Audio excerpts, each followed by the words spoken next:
Hi there. Finally, I finished reading Oath of the Vayuputras, and here's the book, The Oath of the Vayuputras. But I will say that I was a bit disappointed with the ending. I was expecting a little bit more. Because if you have read the first and the second parts, that is Shiva Trilogy Part 1, Immortals of Belua, and Oath of this one, Secret of the Nagas, I found the first and the second part more interesting compared to the third part. Visuals are highly pronounced. In fact, the overall stress of the book seems more in visualization of these fights which are going on throughout the book. So at every stage you find that some kind of fighting or royal battles are being fought, and there is a lot of artistic explanation, but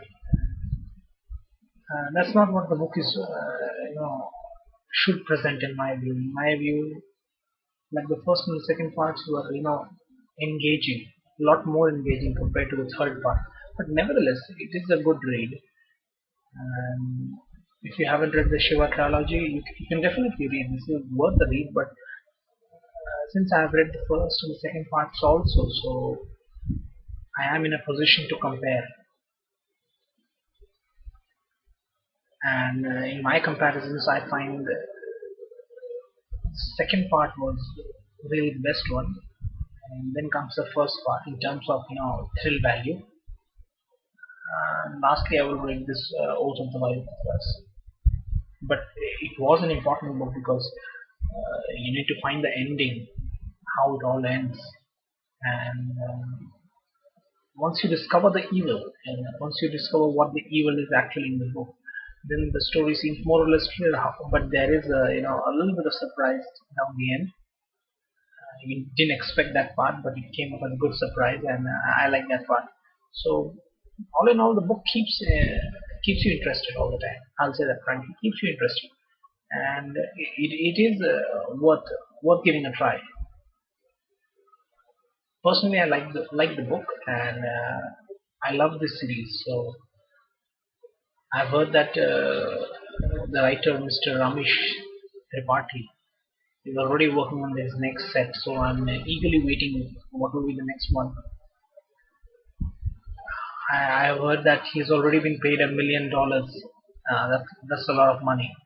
He's already been paid $1 million to write his next book, and he's already now well established in the field of fictional writing. And some are saying that he's the Paulo Coelho of the East. That's a bit exaggeration because